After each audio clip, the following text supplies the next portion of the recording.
Voilà. Merci beaucoup. Merci. Et comme je viens de vous le dire aujourd'hui, nous allons parler de comment garder sa femme malgré la modernisation, malgré la mondialisation. Donc aujourd'hui, nous allons parler de comment garder sa femme.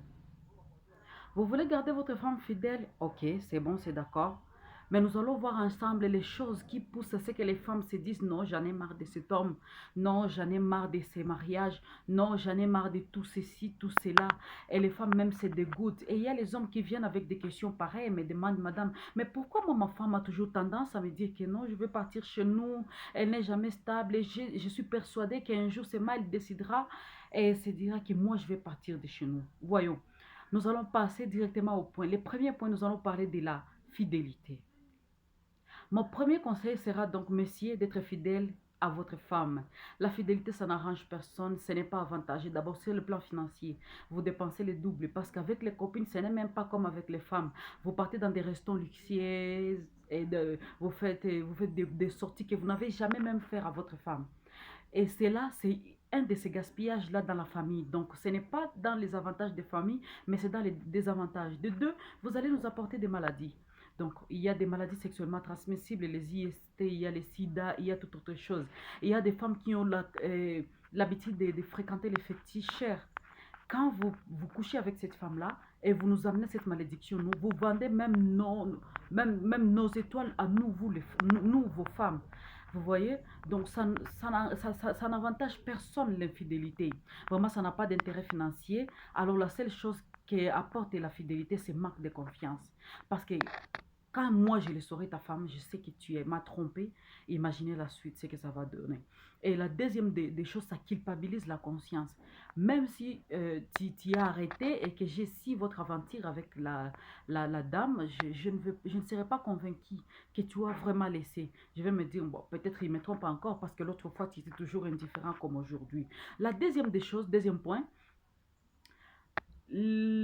pardon, dans les sous-points de la fidélité, il y a aussi la rupture. Ça crée une rupture, les problèmes, les maladies, tout ça. Donc, après, l'infidélité peut même causer à ce que vous vous sépariez avec avec votre femme, la mère de tes enfants, et ce qui n'est pas bien. Ce n'est pas bien de mélanger les choses. Alors, le deuxième point, c'est la violence. Figurez-vous que dans notre siècle, il y a encore des hommes qui se servent de leur Boeing pour se faire écouter dans leur foyer. Mais quelle tristesse, quel manque de confiance en soi. La femme encore victime de manque de confiance de son mari, dans les meilleurs cas, ah, la femme elle-même finira par partir. D'abord, ça c'est un, soyez-en rassurés. Elle finira par partir, ou de deux, ce sont ses frères qui viendront la prendre et te faire la peau. Parce que toi, tu frappes la femme parce que tu n'as pas la force. Si tu as la force, vas-y chez les hommes et battez-vous là-bas. Parce que vous montrez qu'en fait, vous avez de la force, que vous voulez prouver à travers votre conjointe, ce qui n'a pas de sens. Tout homme qui frappe sa femme, c'est un idiot. Il n'est pas intelligent. Il n'a pas quoi faire de ça. Donc, il ne sait pas la valeur même de la femme parce qu'il ne sait même pas d'où que c'est dans la femme que lui est sorti aussi. À travers la femme que Dieu l'a donné le pouvoir même de respirer. Mais si tu ne respectes pas ta femme, donc ça dépend de l'éducation de la princesse qui t'a aussi éduqué. Alors vous faites honte à vos mamans. Cher homme, frapper une femme, c'est pas un truc bien. Il y a troisième point, c'est les conflits inutiles. Il y a les hommes qui créent des conflits inutiles. Vous avez épousé une femme, elle arrive dans votre vie, vous avez commencé déjà votre vie conjugale. Après, vous allez commencer avec des principes comme si tu n'aimes pas ma maman, si tu n'aimes pas ma famille, voilà, on se sépare. Tu peux rentrer chez toi parce que tu n'aimes pas. Imagine-toi, la victime, la fille d'autrui, elle est venue. Elle a trouvé la maman qui lui a donné un beau gosse comme toi. Donc, il t'adore comme elle t'aime, la pauvre femme. Et puis, après-demain, la belle-mère va commencer à faire des désordres. Mais quand la maman l'a été, elle, dans son mariage là, quand elle a commencé avec ton père, est-ce qu'il y avait quelqu'un où la sœur là était là pour venir l'agacer dans son mariage? Non, mais voyons les choses d'un autre côté. Quand tu épouses une femme, c'est elle ta femme, c'est elle la maman de la maison. Ta maman n'a plus le droit de contrôler tes finances. Il y a les hommes qui disent, maman, prends, tu vas m'acheter ça. Mais tu as déjà une femme. Il y a les garçons qu'on appelle les garçons à maman, les fils à maman. Donc vous faites très honte. Parce que vous ne savez même pas gérer vos familles et vos familles élargies. Donc c'est compliqué. Quand vous laissiez votre maman entrer toujours venir lessiver les cinglés, vos cinglés là, et votre femme, elle est là parce que vous avez un petit conflit, vous donnez à votre maman pour faire la provision. Imaginez ce que la pauvre va ressentir. Mets-toi à la place de la pauvre. Les trucs là de dire, si tu n'aimes pas ma famille, va-t'en. Est-ce qu'elle a épousé la famille ou elle a épousé toi, monsieur Gilles, ou elle t'a épousé toi? Hmm? Quand les Gilles arrivent là, trop énervés, mais ça n'a pas de sens. Évitez les conflits inutiles. La femme, elle n'a pas beaucoup de choses. Quand elle te parle, elle veut juste que tu écoutes ses histoires pour éviter des problèmes. Écoutez-la, commentez un peu et c'est tout. Tu vas voir après un temps, elle va changer elle-même le sujet. Mais dès que tu t'y mets trop, ça va péter. Les tâches ménagères, quatrième point. Si vous travaillez vous deux, il n'y a pas un endroit où on dit que les femmes vont commencer à travailler 6 heures et les hommes 9 heures. Nous tous on fait les 9 heures. Maintenant, il y a quelqu'un qui va rentrer prendre la bière ou se reposer devant la télé, suivre les matchs. Et il y a une autre qui va s'occuper des enfants, des repassages, des vaisselles et de quoi. Mais mettons-nous quand même à la place des uns et des autres. Nous tous, si tu es ta femme même à repasser ou à faire quelque chose, tu resteras toujours l'homme. Tu prendras toujours ta femme de l'homme. Mais dès que tu te dis, moi je suis l'homme, je ne vais pas faire quelque chose, non.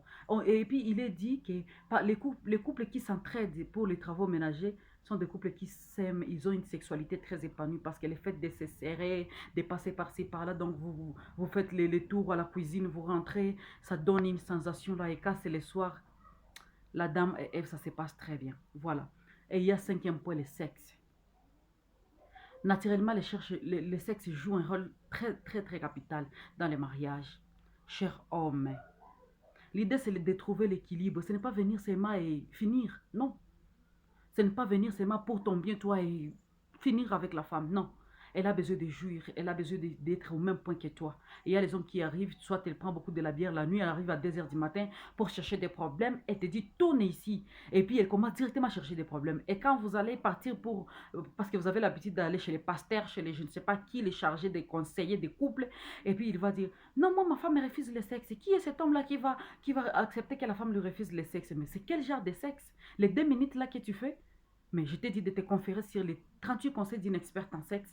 Ça va beaucoup t'aider et tu vas voir que ça va aller. Il y a les préliminaires qui comptent vraiment. Il faut bien les faire parce que nous, les femmes, on en est fans. Il y a les femmes qui n'ont rien dans les mariages. Mais puisque, même s'ils mangent les trucs de 5 000 francs, mais on le fait bien le sexe et tu vas voir qu'elle va s'y porter. Parce que je crois que ça maîtrise les femmes. Et puis elle n'est plus colérique, elle ne pense plus à beaucoup de choses. Même si les gens viennent la conseiller, elle dit non, j'aime mon mari, c'est tout, blablabla, blablabla. Donc on a vraiment intérêt de le faire. Septième point, l'engagement. Là, je vais insister. Un homme qui ne s'engage pas fait fuir la femme. Vous voulez rester célibataire en étant marié? Ça n'existe pas. Et puis vous dites à votre femme après 8 ans, 5 ans, il vous a donné même des enfants. Vous lui dites, madame, je veux vous marier, mais je suis d'abord en train de vous étudier. Je vais voir si vous êtes la bonne personne. Bien sûr, vous êtes en train d'étudier votre femme. Mais vous aurez quel genre de diplôme à l'étudier? Vous faites honte, cher messieurs. Si vous ne vous engagez pas, dites-vous que votre femme va partir. Sinon, laissez-la tranquille, elle va trouver un homme qu'il faut pour elle et elles vont fonder une famille. Si tu ne sais pas, tu vas étudier quelqu'un jusqu'à 5 ans, 8 ans, mais tu attends quel diplôme? Ça fait très honte. Huitième point, le travail et l'argent. Quand tu ne sais pas gérer ton argent, la femme, ça ne fait pas du bien. Tu trouves ton argent, tu vas, tu dépenses comme tu veux, tu distribues comme tu veux. Elle te fait une surprise parce que la femme parle et parle. Après un temps, elle s'est mise à être calme. Et après un temps, tu vas dire, oh ma femme est blablabla. Elle est en train de te faire une surprise. Soit elle garde un peu d'argent à côté. Là, c'est pour préparer ses valises et voyager là où elle voudra.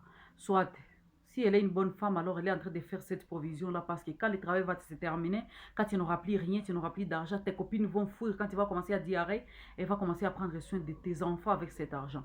Donc, tu as tout intérêt de montrer à ta femme ce que tu gagnes. Lui dire ça, c'est ta part, ça, c'est la part de la famille. Les femmes savent bien gérer.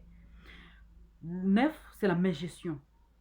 Donc, je ne sais pas. Je ne sais pas vraiment. Il faut bien gérer l'argent. Gérer l'argent ensemble. Même si tu gagnes 1000 $, montre-lui au moins les 800. Dis-lui, ma femme, je gagne 800. Parce qu'il y a les hommes qui ne savent pas aider leur famille, soit disant leur femme, elle est mauvaise. Garde les 800 à côté. Tu lui dis, ma femme, on gagne 800, on gère ça. Et toi, tu gardes les 200 là. Par exemple, si quelque chose peut arriver, quelque chose de brusque, tu n'as pas toujours besoin de demander la permission parce que tu te dis que tu es chef. Et dans ces cas-là, les petits là à côté, la bière que tu vas prendre, le transport, le carburant, tu vas commencer à toucher sur le peu qui va rester. Et la 10e, c'est la confiance. Sachez une chose, cher homme. D'une part, si une femme te pose déjà une question, sache bien qu'elle a une moitié de la réponse. Et tu as tout intérêt de dire la vérité parce qu'elle enquête mieux que la FBI. Et vous le savez bien. Donc, quand elle te pose la question, s'il te plaît, répondez bien parce qu'elle sait déjà tout. Mais elle pose la question de curiosité pour voir si réellement tu y as menti. Alors, messieurs, tu refuses à ta femme de ne pas travailler. Ça, c'est manque de confiance en toi. Tu ne vois que ton intérêt sexuel. Tu penses que si elle va là-bas, elle va commencer à coucher avec les gens. Mais tu t'imagines si tu mourais aujourd'hui et que la femme là ne travaille pas, quel sera le sort de tes enfants? Si tu l'aimes, laisse-la travailler. Arrêtez d'être égoïste. Si tu ne veux pas la laisser travailler dans l'autre entreprise ou dans l'autre, créer une entreprise pour toi, une entreprise. Et puis engage-la comme une femme travailleuse, elle va commencer à t'aider. Mais parce que tu as l'habitude peut-être de coucher avec les secrétaires et les agents, tu ne peux pas. Alors engage ta femme, donne-lui un petit commerce, même à la maison là-bas. Ça te sera utile un jour et tu sauras que j'ai eu une femme.